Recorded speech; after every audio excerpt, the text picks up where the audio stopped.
First Ward First continued its community engagement of public officials last weekend, with the second visit this month by a candidate who's running for office next year. Last Saturday morning, First Ward Alderman and Committeeman Proco Joe Moreno introduced Cook County Board President Toni Preckwinkle to First Ward residents. You know you're strong when you're going to run for re-election and you don't have an opponent. And President Preckwinkle at this time has no opponent for running for president. President Preckwinkle explained the basic functions of Cook County government and talked about the challenges we face as a community. She noted that the two main responsibilities of county government are public health and public safety. 35% of our budget is public health, 40% is public safety, so 3/4 of every dollar that we spend in the county is on public health and public safety. On the public health front, there was good news and bad news. The good news came first.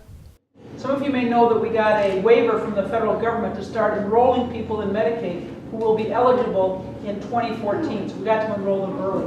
And we're enrolling them in the county health system. The people of Cook County provide $500 million in care to people who can't afford it every year. $500 million, $500 million. And that's a great thing. But this waiver enables us to get some compensation for the federal government for some of that uncompensated care. And then the bad news. What I usually say is healthcare reform in this country was passed with a devil's bargain. And the bargain with the devil was that all the undocumented were excluded. And our healthcare system will continue, as it always has, to serve people who are undocumented.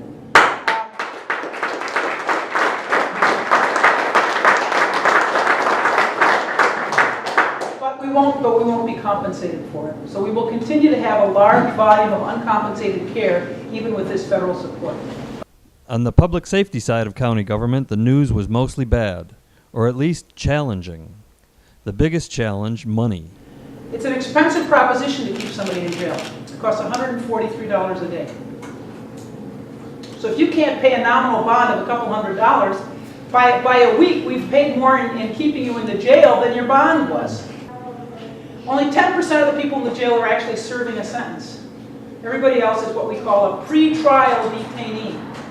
They're there awaiting their trial.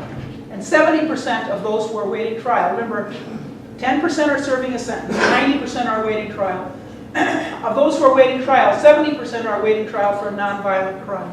The president was asked about her support for County Assessor Joe Barrios and whether the recent ethics investigation into Barrios' hiring record conflicts with her oversight of the County Board of Ethics. Now on the ethics issue, I've never hired anybody in my family. It's a bad idea. What I say, you hire family and friends, it makes people think that government is only for your family and friends. So this is something on which Joe and I profoundly disagree, and we've had this conversation. And I support the effort to follow up on his ethics violations, in my view. Some people say, how can you defend Joe Barrios when he does this and this? I said, well, first of all, I challenge him on that. And secondly, I think he's done a good job running his office. You can hold both of those things in your head at the same time. They're not mutually exclusive. Preckwinkle spent time mingling with First Ward residents after the meeting, engaging in conversation and posing for pictures. First Ward First plans to host future community meetings where First Ward residents can meet directly with candidates who are looking for their support. For more information, you can contact First Ward First at 2058B Northwestern Avenue. For Logan Square TV, this is Dan O'Donnell.